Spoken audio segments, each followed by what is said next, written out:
Let's reflect then on National One, where 5 games were postponed, but we were still treated to an absolutely gripping London derby between 4th and 5th place, with Roslyn Park hosting Blackheath. And it was Park who continued their unbeaten run at the Rocks. 6 wins in a row now for Kieran and Power's side after edging past Blackheath 26-25. Roslyn Park was slick and clinical when they needed to be, scoring this wonderful try, actually, which was highlighted by England Rugby's social media team earlier in the week. And they were also excellent in defence as well to shut down Blackheath in the final quarter. From a Blackheath perspective, perhaps frustration was the overriding emotion at full time last Saturday, because they paled on the pressure in the last 20 minutes or so, but that cutting edge just evaded James Shanahan's side. But from a Park perspective, they've now beaten 3 of the top 5 sides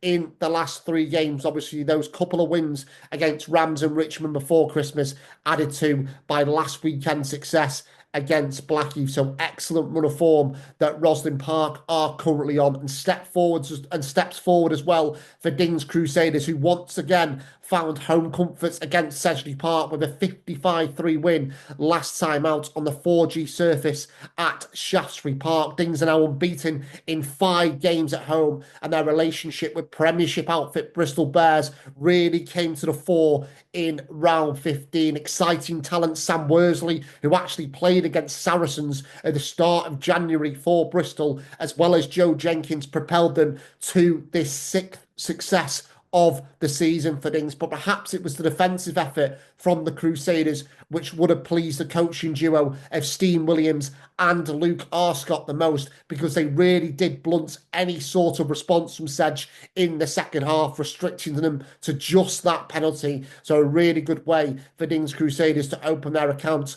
for 2025. So just a very quick look then at the standings in National One, beginning in the top half of the table, where Roslyn Park's bonus point win has moved them closer to the main title candidates, who will resume action this weekend. While in the bottom half, Dings Crusaders' win over Sedge has moved them up to 8th in the table, and of course everything else is as you were. But with the weather improving, we were all set for a full complement of fixtures in round 16, which includes one of the teams that were in action last week in the form of Blackheath, and they welcome 7th place Birmingham Moseley to the Utilita on Saturday. And Blackheath are our first feature club of the week on this week's National League Rugby preview show. Now, Blackheath are the world's oldest open rugby club, but they have been on a bit of a journey over the last 2.5 seasons or so. They were relegated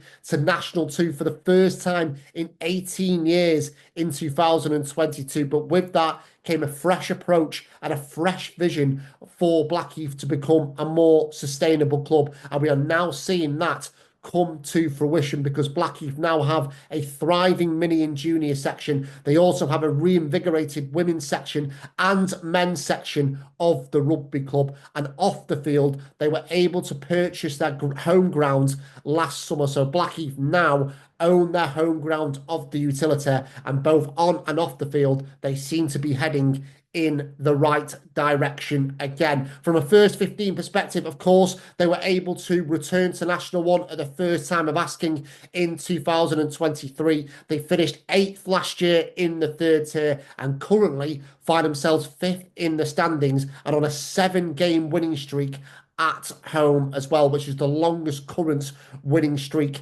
at home in National One. So there seems to be a really good vibe around club at the moment. So for more on this and a bit of a chat about the season so far, we caught up with Managing Director Russell Ticehurst, as well as Director of Rugby James Shanahan. James, if we can start with yourself, if you don't mind. I know obviously Blackheath were one of very, very few clubs who were in action last week due to the bad weather that hit the country. But as we kind of get stuck into the second half of this National One season, where's the dial for you in terms of how pleased you are with where the club sit at the moment?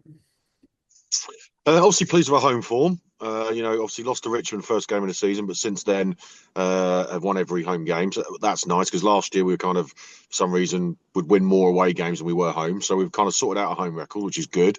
The away games, they're the ones that have been a bit frustrating. We've been in most games.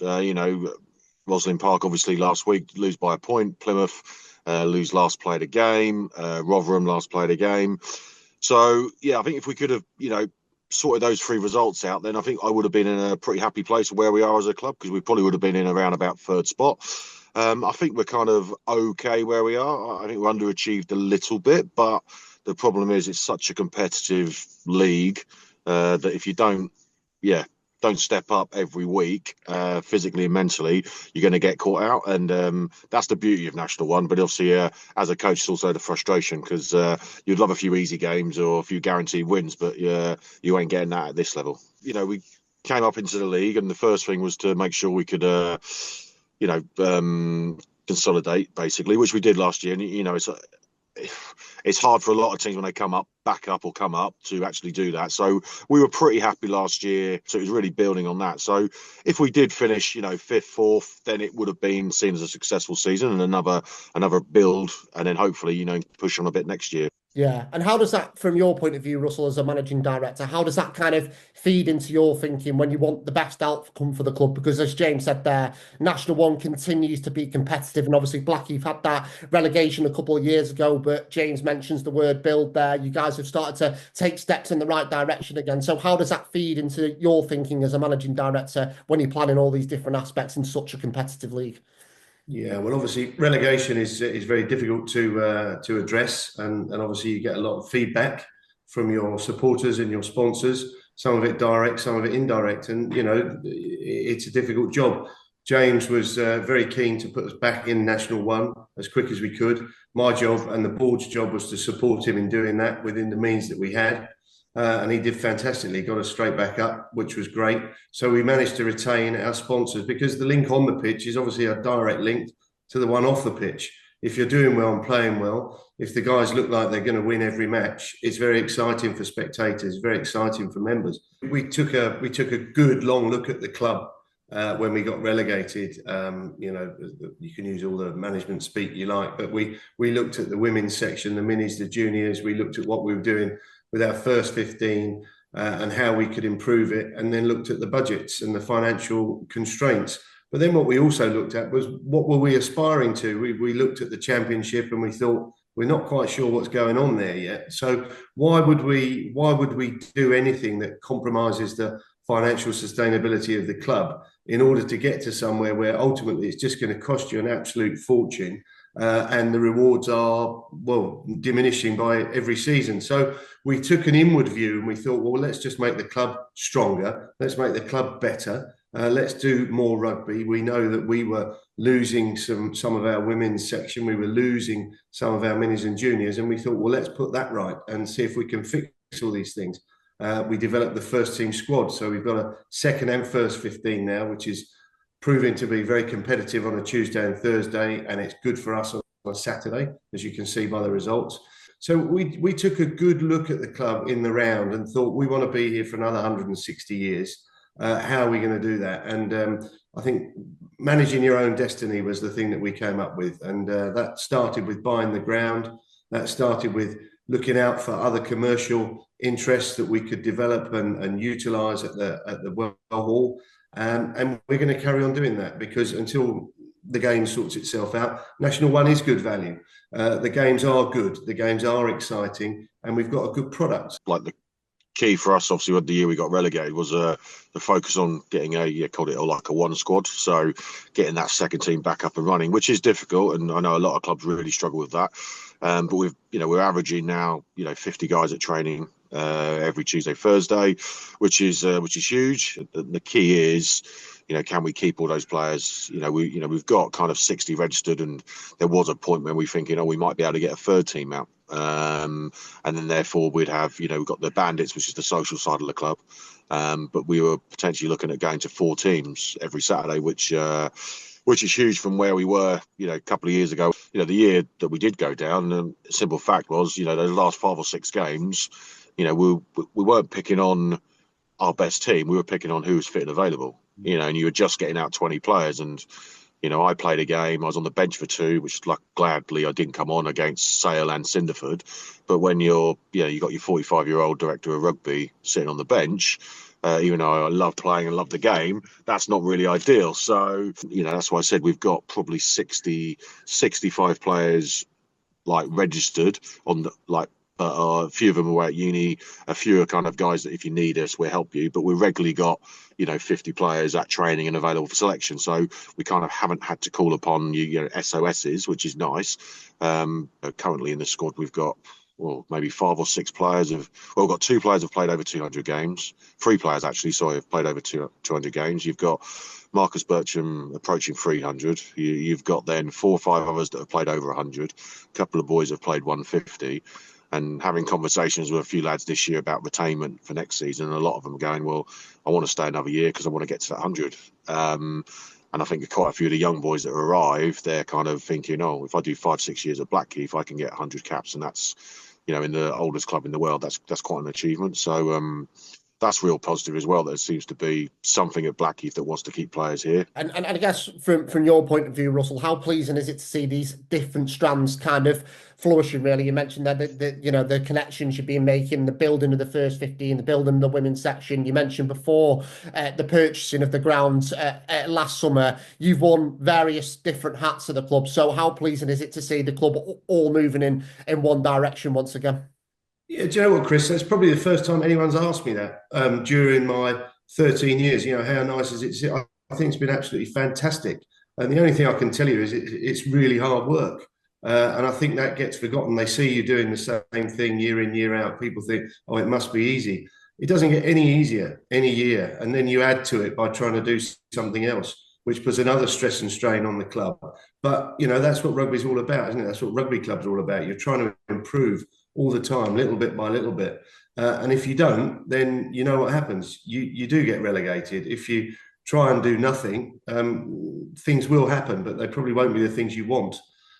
So we're trying to sort of maintain a bit of a level of control over what we're doing, but it's very internally focused. We're not going to be driven by anyone outside. James and I talk every week about how's it going. We're already talking about what we're going to do for the next 2 or 3 years. And that's important to have a handle on and an agreement about where you want to, direct the club. If you haven't got that, you're just working for nothing really. But it's been very pleasing to see how things are finally sort of picking up and going in the right direction. Yeah, and I guess a microcosm of that, James, has certainly been the home form on the pitch at your home grounds of the utility. Obviously, 7 straight wins, if I'm right in saying, going into this weekend. I think it's 11 of the last 13 that you've won at home. So that must be a real plus point for you when you are taking those steps forward, James. Yeah, no, definitely. They're really happy with that. I mean, didn't know 11 from 13. One of my probably weaknesses as well, like I said, about enjoying the win. Like as soon as you win, you kind of go, right, next challenge, what's next? Who's up next? So actually, 11 from 13 is really good. Obviously we started badly against Richmond, but Richmond have shown what a quality outfit they are. So maybe it's not as bad as you kind of obviously thought straight after the end of the game. But we're pretty happy with that. And looking forward to Moseley. I think we owe a performance against them. I'd say that was our poorest performance this season away at Moseley. Just nothing seemed to really go right. Line out, scrum. We made some absolute schoolboy errors, which gave them 21 points. And it was a real, probably one of the times this season that the lads have got kind of the hairdryer treatment because it just wasn't acceptable. After last week, disappointment against Park and not getting the result we wanted, I think we kind of owe ourselves as a group to really step up this week. And I've always said, got to have that ability to bounce back. You can have a tight defeat, say like at a Rotherham, and then the focus was like, we can accept getting a point at Rotherham if we can get 5 points at home. You kind of accept that's okay. Whereas if you don't get the home result after an away defeat, then it's not acceptable. So we've kind of tried to focus on that bounce back ability and making sure we don't kind of go double poor performances, so to speak. And we've been pretty good at that this year. So I'm hoping obviously we can do the same on Saturday. And just before I let you both go, guys, a bit of a question to you both, really. Russell, to start with you. You mentioned that kind of you and James are always having conversations and always looking ahead to where you want the club to be in kind of 2-3 years. But in terms of this season, the second half of the season, where would you like Blackheath to be come the end of April? You're obviously making steps forward now, obviously finishing 8th last season and starting round 16 in 5th place. What is the ambition, certainly, for Blackheath over the next sort of 4 months or so? Well, I think for me, it's certainly to maintain our home form. It would be fantastic to go the rest of the season unbeaten. I know that's that's a big ask of the players, and that will rely on a lot of things. But for me, that would just be a tremendous feather in our cap if we could go, just the loss against Richmond and then go the rest of the season at home unbeaten. So I'll give James a challenge there for that one.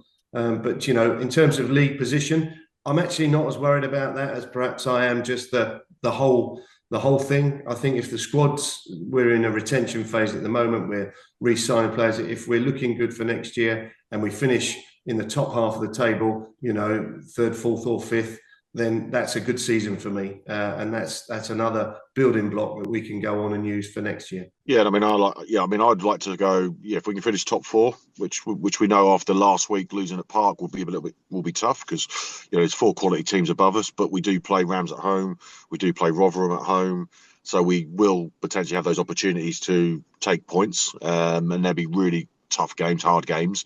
But looking forward to those. I would like, obviously, to get a few more away wins. Just like I said, our away form has been a bit indifferent, so if we can kind of sort that out. But if we finished, 5th, I think I'd be happy. Top 4, I think it would be a really good season. And like Russell said, we're on the retainment at the moment, into recruitment. Could be a few boys retiring and stuff, so there could be a few boys that we want to look at in the next few games over the next 10 weeks to see where they're at, that have been playing really well for the second team, and can they step up to that first team level? And I think there's probably 4 or 5 that could easily do that. So it's about still want to win games of rugby, still want to finish as high as we can, but we can't get promoted, we're not going to get relegated, and we also have to have one eye on next season, because if you throw everything into this year and say we finish 3rd or 4th, but then say a few boys retired and then a few boys are on the fringe who weren't getting first team go to other clubs, then all of a sudden you've got a lot of recruitment to do. And one of my things has always been trying to only have to recruit 5 or 6 players a season, not 12 players a season. So obviously we did that after the year we got relegated. We recruited heavily, but I'm hoping now each year it's just 5 or 6 players being replaced every season into the squad and just getting stronger and stronger. So a massive thanks to both Russell and James for their time earlier this week. Really interesting to hear about the wider club activity going on at Blackheath at the minute, as well as the on-field progress they are making under the guidance of James. And as we mentioned during the chat, Blackheath do host Birmingham Moseley on Saturday. It's a 3 p.m. kickoff at the Utility. So if you fancy getting your sporting fix, why not choose Blackheath this weekend? Get down early, soak up the atmosphere as well. And I believe Blackheath's pre-match lunches have been an absolute hit this season. So if you are interested in making a day of it or just visiting Blackheath Rugby for the 80 minutes on a Saturday, do visit blackheathrugby.co.uk for more information. So what else do we have to look forward to then in round 16 in National 1? And actually the action in the 3rd tier begins on Friday night with league leaders Richmond hosting Esher at the Rag. Of course, the last home outing for Rob Powell's side was when they saw their unbeaten run of 13 matches come to an end against Roslyn Park just before Christmas. So they will be eager to resume their title bid with a victory against 13th placed Esher. On to Saturday, where 6th placed Plymouth Albion will be looking to build on a full house of victories in December when they welcome Bishop Stortford to Brickfields, who had a very encouraging first half of the season. 2nd place Rams may have one eye on that aforementioned Friday night meeting between Richmond and Esher before they turn their focus on their job against Stings Crusaders. Rams are currently 1 point behind Richmond as things stand. Roslyn Park are targeting a 4th win on the spin and more home success when they welcome bottom of the table Darlington Mowden Park to the Rock. 3rd place Rotherham Titans are very much part of the title conversation, aren't they? After moving to within 4 points of Richmond before Christmas. Harvey Billion side will be targeting a 7th win from their last 8 games when they host 10th place Sale FC. And lastly, a pretty big game between 11th and 12th with Sedgley Park entertaining Leicester Lions this weekend. The Lions' first victory of the campaign did actually come in the reversed fixture back in round 4. So could the Midland side do the double in the Northwest?